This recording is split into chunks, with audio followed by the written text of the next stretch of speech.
Oke bro, kembali lagi di Masdet GP, berita tentang MotoGP yang satset. Sebelum kita mendengarkan berita-berita MotoGP update terbaru, alangkah baiknya kalian bantu support channel kami teman-teman dengan klik tombol subscribe ya, dan tombol like. Terima kasih atas supportnya ya, semoga rezeki kalian berlimpah melimpah ruah.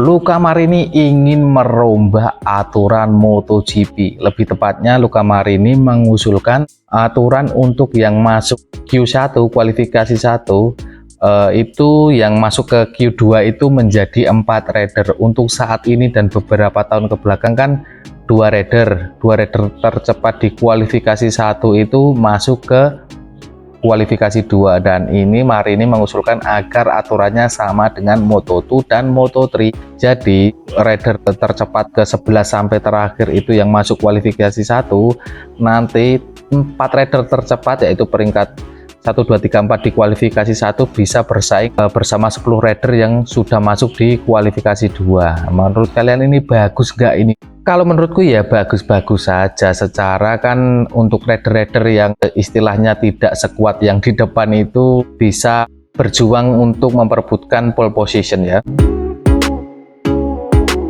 Banyak perdebatan siapakah beberapa rider yang terbaik di sepanjang masa MotoGP. Jorge Lorenzo bilang kalau Marc Marquez adalah salah satunya. Ada banyak perdebatan kalau Marc Marquez masuk ke situ. Untuk saat ini Marc Marquez memang koleksi juaranya itu sama persis dengan Valentino Rossi ya, yaitu 9 gelar.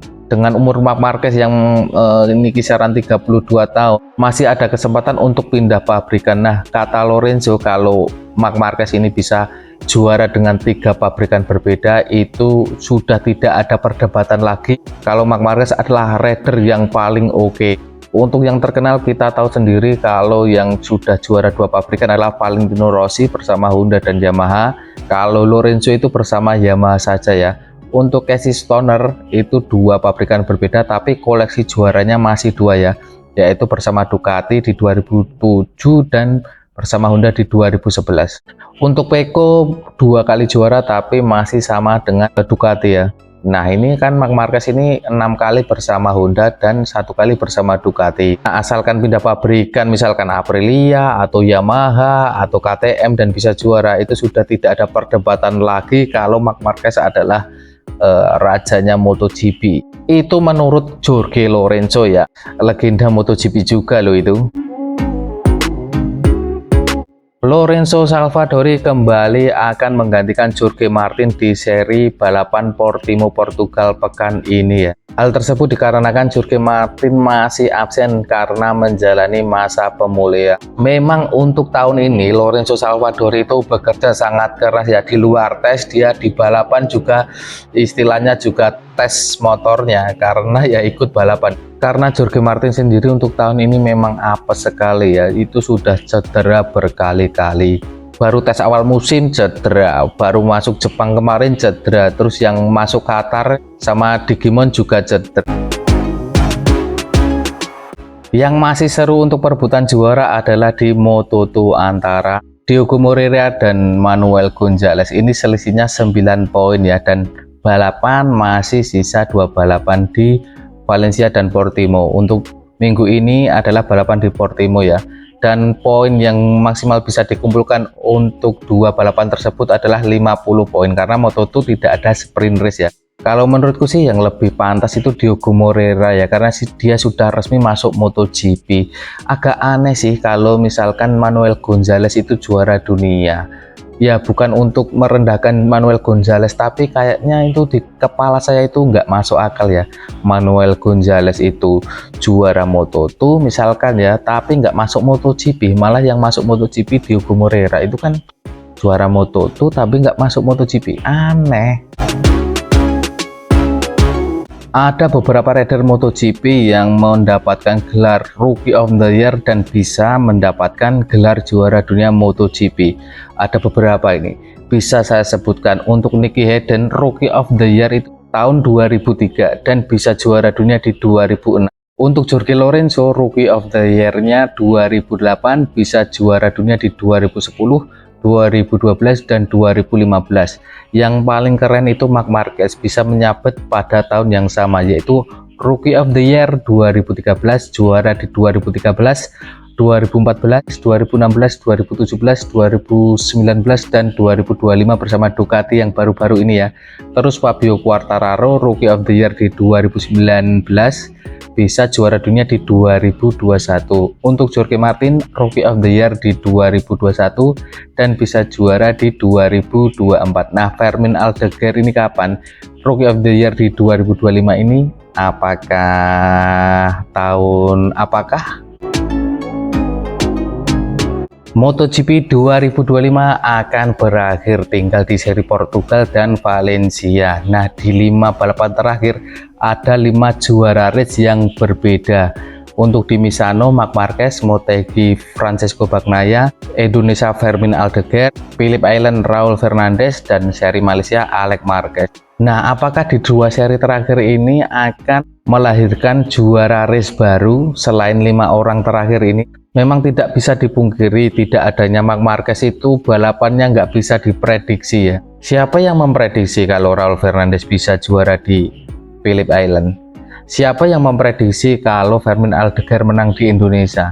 Tidak ada Marc Marquez ini memang harus diakui kalau semua rider yang biasanya di tengah, biasanya di belakang itu bisa menang ke depan, bisa bersaing ke depan. Jadi siapakah jagoanmu di MotoGP Portimao dan Valencia? Apakah Chandra masuk? Balapan di Portimao tahun 2025 nanti, minggu nanti ya, itu serasa pensiun bagi Miguel Oliveira karena itu adalah balapan terakhirnya bersama MotoGP, yaitu bersama Yamaha Pramac Racing. Nah, itu kenapa dia nggak pensiun tapi sudah pindah ke World Superbike menggantikan Toprak ya di BMW. Nah, jadinya di balapan di kandangnya di Portimao ini terakhir dia di MotoGP ya, rasanya kayak pensiun. Ini pasti ini momen-momen yang sangat mengharukan bagi Miguel Oliveira ya.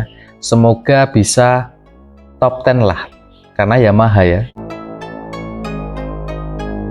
Juara MotoGP 2025 memang sudah dikunci oleh Marc Marquez, runner up pun sudah dikunci oleh Alex Marquez. Memang ada banyak yang bilang kalau MotoGP sudah nggak seru karena juara sudah diraih oleh Marc Marquez. Tapi menurutku masih seru untuk perebutan tempat ketiga, yaitu antara Marco Bes, Pecco Bagnaia, dan Pedro Acosta. Nah, untuk Marco Bes ini sementara itu posisinya ketiga ya. Di bawahnya ada Pecco, selisih kalau nggak salah 5 poin, dan selisih dengan Pedro Acosta itu untuk Pedro Acosta ke Pecco itu sekitar 26 poin dan Pedro Acosta ke Marco Bes 31 poin. Dan poin yang bisa dikumpulkan di MotoGP ini banyak ya karena ada sprint race dan MotoGP main race. Jadi peluang Acosta tidak tertutup, masih ada poin banyak yang bisa dikumpulkan Acosta untuk meraih posisi ketiga. Jadi ini masih seru ya, jadi jangan lupa saksikan MotoGP.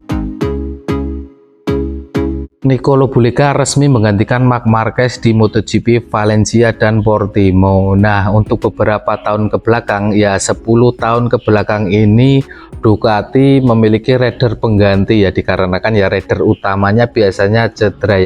Nah, untuk Hector Barbera itu pernah menjadi rider pengganti Ducati dan posisi terbaik yang didapatkan adalah posisi 17. Yang paling bagus adalah Alvaro Bautista ya. Dia bisa meraih posisi 4. Dan untuk Danilo Petrucci itu juga pernah di posisi 11. Nah, kesempatan untuk Nico Lobulega di Portimao dan Valencia ini, prediksi kalian bisa finish di posisi berapa guys? Apakah bisa di 10 besar? Secara Bulega itu memang bagus sekali ya, tapi nggak tahu deh bagus di World Superbike apakah bisa bagus di MotoGP. Secara memang motornya jauh berbeda ya, motor yang untuk dijual sama motor prototype. Perjalanan Pedro Acosta ini di MotoGP sangat ironis sekali ya, susah sekali mendapatkan kemenangan di MotoGP. Kemenangan pertama kalinya ini tinggal pecah telur loh, Pedro Acosta malah kalah sama Fermin Aldeguer yang baru rookie dan kalah sama Raul Fernandez yang pamornya kalah tenar dengan Pedro Acosta. Di Moto3 Pedro Acosta hanya membutuhkan 2 race untuk meraih kemenangan. Di Moto2 Pedro Acosta membutuhkan 8 race untuk meraih kemenangan pertamanya. Lah ini di MotoGP sudah 40 race tapi Pedro Acosta belum mendapatkan kemenangan. Menurut kalian kapan guys? Apakah butuh 100 race? Seharusnya tidak ya. Hal tersebut dikarenakan menurutku itu karena motor yang dipakai Pedro Acosta nggak sekompetitif sama lawan-lawannya. Kalian pasti sering ya lihat Pedro Acosta itu kalau bersaing ke depan tinggal 5 lap terakhir atau 6 lap terakhir itu malah melorot. Itu dikarenakan bannya habis. Mungkin konstruksi dari motor KTM itu belum klop untuk mengatur bannya ya. Jadi konstruksi motor KTM itu menurutku boros di ban, jadi sering kehabisan ban itu untuk Pedro Acosta.